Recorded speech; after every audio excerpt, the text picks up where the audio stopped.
চটপটি খেতে কি শুধু দোকানেই যেতে হয়? একদমই না। আজকে দেখাবো দোকানে না গিয়েও বাড়িতে কিভাবে ঝটপট চটপটি বানিয়ে খাওয়া যায়। আর পারফেক্ট চটপটি খেতে হলে অবশ্যই ফুচকার প্রয়োজন হবে। এখানে আমি কাঁচা ফুচকাগুলো নিয়ে নিয়েছি, এগুলো তেলে ভেজে নিব। ফুচকাগুলো ভাজার জন্য একটা কড়াইতে পরিমাণ মতো তেল দিয়ে নিয়েছি। তেলটা একটু বেশিই দিয়ে নিয়েছি যেন ডোবা তেলে আমি এই ফুচকাগুলো ভাজতে পারি। আর হ্যাঁ, এই ফুচকাগুলো কিন্তু এখন আপনি যে কোনো বাজারে গেলেই পেয়ে যাবেন। শুধু কাঁচা ফুচকা নয়, ভাজাগুলো অনেক সময় পাওয়া যায়। আপনারা চাইলে ভাজাগুলোও নিয়ে আসতে পারেন। আর বাড়িতে রেখে দিলেও অনেক দিন ধরে রাখা যায়। ফুচকাগুলো হয়ে গেলে এবার আমি রেডি করে নেব ডাবলি বা সাদা ছোলা। এখানে আমি হাফ কেজির মতো ডাবলি নিয়ে নিয়েছি।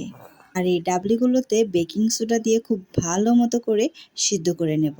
এই ডাবলিগুলোকে আমি অনেক আগে সিদ্ধ করে রেখেছি, তাই চুলায় বসিয়ে দিয়ে শুধু এটাকে বলক করিয়ে আরেকটু ভালো করে সেদ্ধ করে নেব।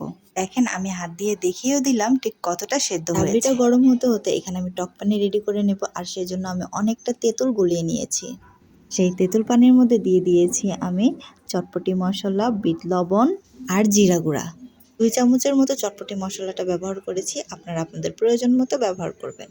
টক পানিটা হয়ে গেছে। এই পর্যায়ে আমি রেখেছিলাম যে ডাবলিগুলো, সেই ডাবলিগুলোর মধ্যে আমি দিয়ে দিব বেশ খানিকটা চটপটির মশলা।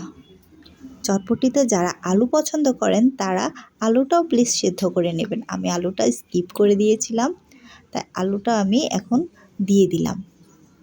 কাঁচা পেঁয়াজটার চেয়ে আমার ভাজা পেঁয়াজটাই অনেক বেশি ভালো লাগে, সেই জন্য পেঁয়াজ আগে থেকে বেরেস্তা করে রেখেছিলাম। আপনারা চাইলে পেঁয়াজ বেরেস্তাকে স্কিপ করতে পারেন। আলুগুলোর সাথে সাথে আমি 2টা ডিমও দিয়ে নিয়েছিলাম। এই পর্যায়ে কয়েকটা কাঁচামরিচ, পেঁয়াজ কুচি আর ধনিয়া পাতা সাথে শসা দিয়ে খুব ভালো মতো পরিবেশন করতে পারেন এই মজাদার চটপটি।